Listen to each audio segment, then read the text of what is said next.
வாழ்க்கையில முன்னேற ஆசைப்படுறது தப்பு இல்லைங்க. எதையாவது பண்ணி எப்படியாவது முன்னேறிடணும் அப்படிங்க நினைக்க கூடாது. அப்படி நினைச்சா ஏதாவது சிக்கல்ல மாட்டிக்கிடுவோம். கடவுள் உங்களை ஏத்த வேலையில உயர்த்த வருங்க. சில பேரு எப்படியாவது காசு பணத்தை சம்பாதிச்சிடணும், அப்பதான் வயசான காலத்துல நிம்மதியா உட்கார்ந்து சாப்பிடலான்னு நினைப்பாங்க.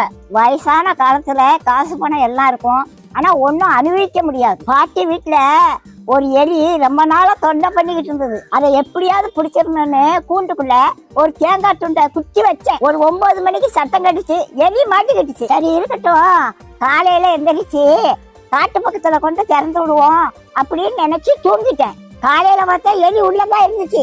ஆனா அந்த தேங்காய் துண்டை அதை நக்கி கூட பார்க்கலங்க. எப்படி வச்சானோ அது அப்படியே இருந்துச்சு. ராத்திரி முழுவதும் உள்ளதான் இருந்துச்சு. அந்த தேங்காய் துண்டை திங்கலாம்ல, அதுக்கு மரண பயம் வந்துட்டு அதனால தேங்காய் துண்டை திங்கிறதுக்கு மனசு வரல. அதுக்கு தேங்காய் துண்டை விட நம்ம உயிர் பிழைச்சா போதும்னு அது இருந்துச்சு. அதே மாதிரிதாங்க காசு பணத்தை சேர்த்து வச்சாங்க. கடைசி காலத்துல ஒன்னையும் அனுபவிக்க மாட்டாங்க. லட்டை பார்த்த உடனே வாயில எச்சி வரும், ஆனா டாக்டர் சொன்னது ஞாபகத்துக்கு வரும், லட்டை தின்றாத சுகர் ஏறி போயிரும் அப்படின்னு சொல்லியிருக்காங்க. ஆசைப்பட்ட ஒரு லட்டை திங்க முடியல, காசு பணம் இருந்து என்ன செய்ய? கடவுளோட ஆசீர்வாதம் இருந்துச்சுன்னா கடைசி வரைக்கும் நல்லா சாப்பிடலாங்க. நாளைய தினத்தை குறிச்சு கவலைப்படாதீங்க. அந்தந்த நாளைக்கு அந்தந்த நாளோட பாடு போதுங்க. இன்னைக்கு சாப்பாடு கொடுத்த கடவுள் நாளைக்கு சாப்பாடு கொடுப்பாரு. நீதி நேர்மை உண்மை உத்தமமா மட்டும் வாழுங்க. கடவுள் ஒரு நாளும் உங்களுக்கு ஒரு குறையும் வைக்க மாட்டாங்க. நம்ம எப்படி சம்பாதிக்கோங்கிறத கடவுள் பார்த்துக்கிட்டே இருக்காருங்க.